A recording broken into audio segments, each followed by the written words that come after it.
Vedare tinokuchingamidzai zvekare kune chimwe chirongwa pano paZim Facebook Secrets and Confessions. Tadzoka zvekare nemamwe messages.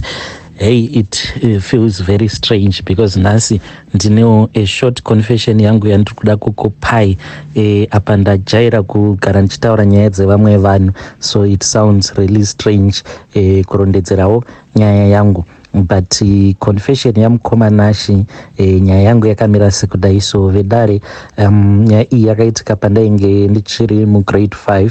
Ndakati ndiri grade 5 kudaro baba vangu nemutswini wavo vainge vachiri vapenyu panguva yacho iyoyo.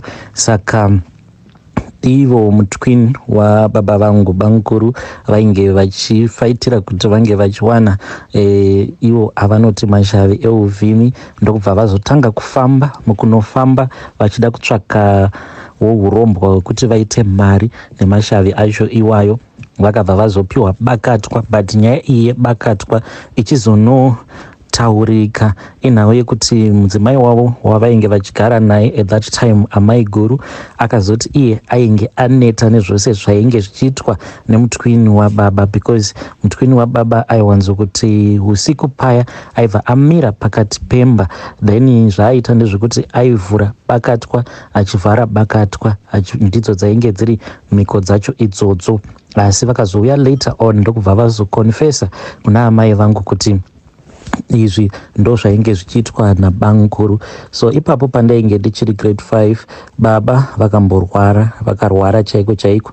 Then zvavaita vakarwara vobva vafa, vakarwara vobva vafa. Zvino pane umwe musi wacho iwoyo kwainge kuine imwe mhepo yainge ichityisa. Mhepo yacho yaitoita sekunge yainge ichida kutosimudza marata. At that time kwataigara kwainge kuine imba yaiva neroof yainge ine asbestos roofing. Saka mvura yakazoti yava kutanga kunaya manje. Iyo mvura iyi yainaya zvine simba, yaitoita sekunge yainge ichida kusimudza roof yacho. Yakanaya mvura mukoma, then mvura ichinaya kudaro yaita kuridza mabhanan'ana zvekare mheni dzichirova. Ende panze tainzwa sekunge kwainge kuine mhuka dzainge dzichimhanya. Mhuka idzi dzairatidza kuti dzaimhanya dzichitenderera imba, dzichingomhanya. Saundi yacho yainge ichityisa. Saka mhuka idzi padzaimhanya dzichitenderera imba yose, ini nhangu ndainge ndichiri mwana mudiki, asi amai vakabva vati tose tinge tichimuka tichinamata. Masisters angu ndo vainge vati kurei that time, ini nhangu I was still very young. Saka takabva tamuka ndokubva tatanga kunamata. Vanhu vakanamata vakati vachinamata kudaro, then my father vakabva vazofa. Vakafa for about 30 minutes, but zvaingogara zvichingoitika kuti vanofa, then vobva vazomuka. Saka ivo amai guru pavakazokonfesa, hanzi bankuru vaiti vakavhura bakatwa ravo, pavanozorivhara kudai so ndipo panenge pachifa ivo baba. Mavhuriro avanenge vachiita vachivhara ndidzo mhiko dzacho idzodzo dzainge dzichida kuti upenyu hwababa vangu hunge huchizoparara. But on that night mvura yakati ichinaya kudaro baba pavainge vakafa. Mvura yakazoti ichinonogasa baba vachimuka, ndipo patakabva tazonzwa noko. Patakanzwa noko padoo ndokubva tazovhura dhoo, tikabva taona kuti mutswini wababa ndiye ainge achinoka zvake padhoo. Apa painge pari pakati pawo usiku, asi vakazoti vapinda mumba manje. Chakatishamisa ndechekuti vachinopinda mumba, hembe dzose idzo dzavainge vakapfeka, hembe idzi dzainge dzisina kana kumbotota, yet vainge vachiratidza kuti vakachovha bhasikoro ravo vachibva kwavainge vachigara vachiuya kwataigara, because vainge vaine mabhasikoro aya mablack mutanda, but riri peri ndiro ravainge vachichovha. But bhasikoro rainge rakaoma, uye zvekare zidhasikoti neziheti ravainge vakapfeka rainge rakaoma zvekare. Vakabva vazopinda mumba nebhasikoro ravo, asi pakeriya rebhasikoro ravo painge paine huni idzo dzainge dziripo.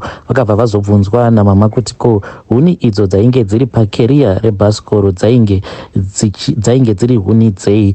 Pakati peusiku kufamba munhu wakaisa huni pakeriya rebhasikoro. Ivo vakabva vazoti huni idzi vainge vadziwana kwakachipa, saka ndokubva vazodzitenga vachiti just in case kana kwanga kuri kunzi baba vaizongofa anytime, huni idzodzo ndo dzaizoshandiswa pamariro avo. So nekufamba kwenguva mushure mekunge zvinhu izvi zvaitika, bamukuru vakabva vazorwara, vakarwara very serious. Vaingoita munhikwi kudai, vachiita munhikwi kuzonosvika vachizonoshayika nekuda kwezvinhu zvavo izvo zvavainge vakazama kunotora pavakaenda kunobatsirwa, vachida kuti vange vachishandisa ropa remutswini wavo. So vedare ndo short confession yangu iyo yandanga ndiinayo. Regai tibva taenda panyaya yedu inotevera. Nyaya yedu inotevera yakamira sekudai. So hanzi makadi zvenyu Mukoma Nashey, ndinokumbirawo kuti munge muchindiposterawo nyaya yangu makavikawo chitupa changu. Inini Mukoma ndauyawo pano kuti ndinge ndichikupaiwo confession yangu. Confession yangu iyi, it is about my father.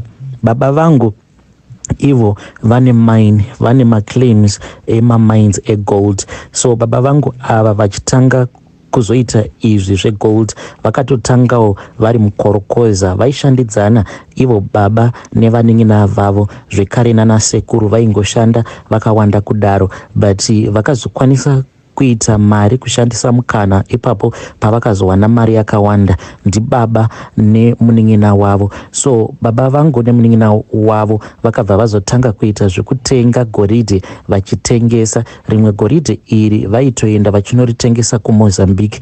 Zvekare vainge vaine umwe murungu wavo uyo aitombopota achiuya kuzorara kumba achibva kuSouth Africa. Murungu uyu ainge achimirira kuti goridhe racho ringe richiwanda, saka baba nemunin'ina wavo vainge vachiita mari yakawandisisa.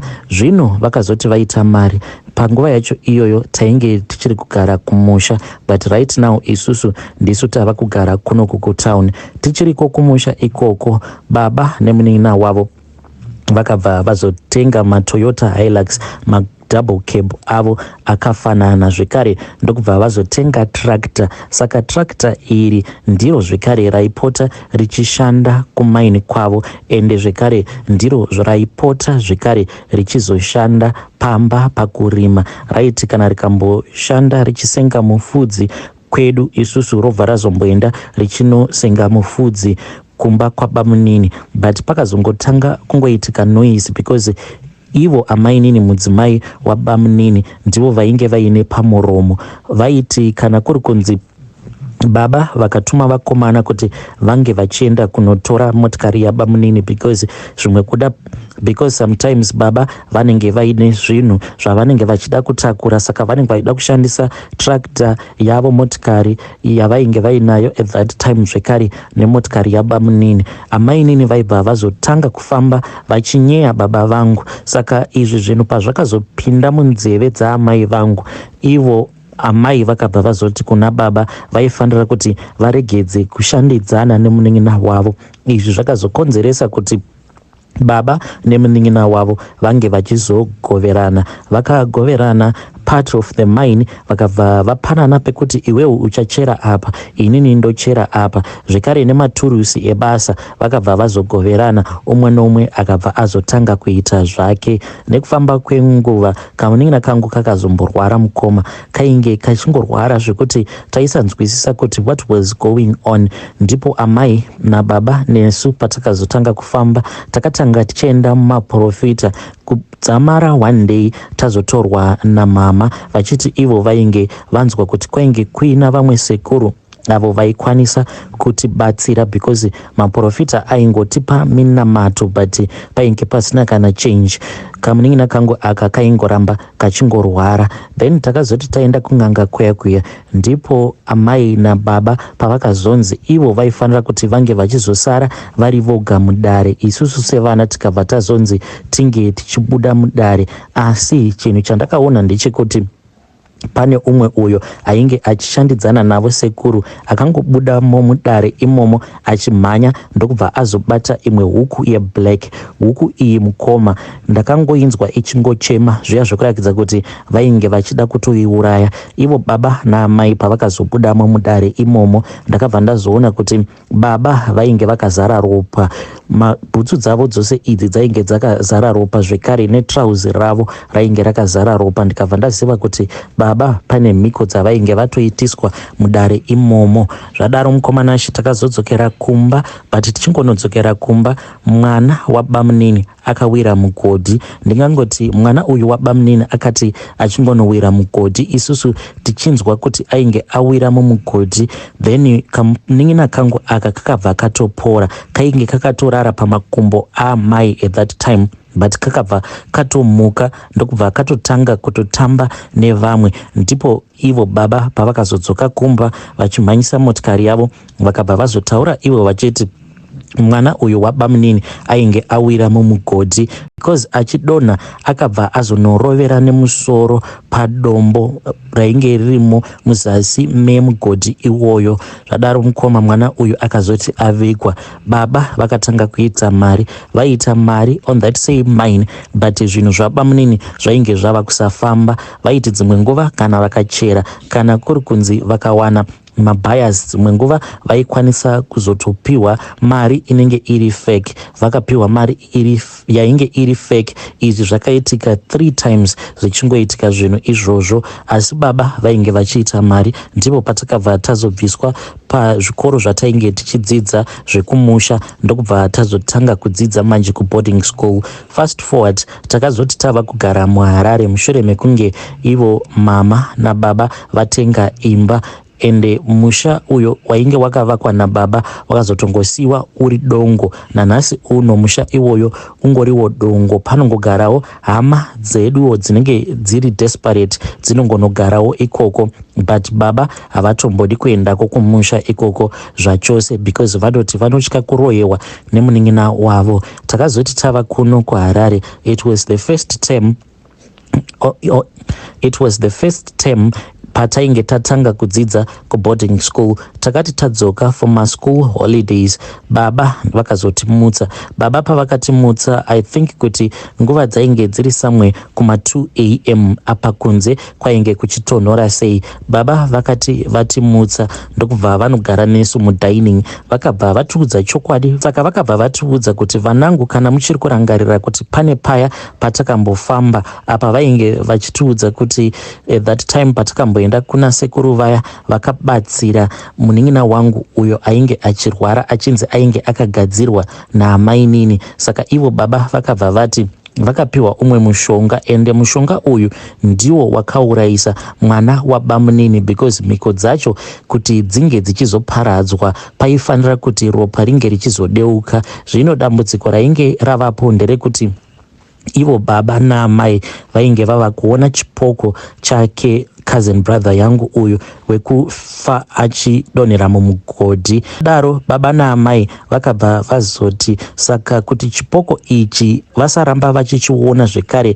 nesuwo chipoko ichi tisazochiona, taifanira kuti tinge tichienda kunobatsirana navo kuenda kunocherera imwe huku mhenyu pagedhi pedu. Mukoma takafamba tikaenda kugedhi somewhere around kuma 2 am ikoko. Apa tose tainge tisina kana kupfeka. Baba ndivo vega vainge vakangomonera zambia ramama, but tose tainge tisina kana chatainge takapfeka. Baba ndivo vainge vachifamba vari pamberi vachiteverwa naamai, then inini ndichiteverwawo nevanin'ina vangu. Takazoti tichinosvika pagedhi paya then baba vakabva vazotanga kudhiga, umwe neumwe Mukoma akaparticipata. Ivo baba ndivo vainge vakabata pik, isusu ndisu tainge tichishandisa foshoro.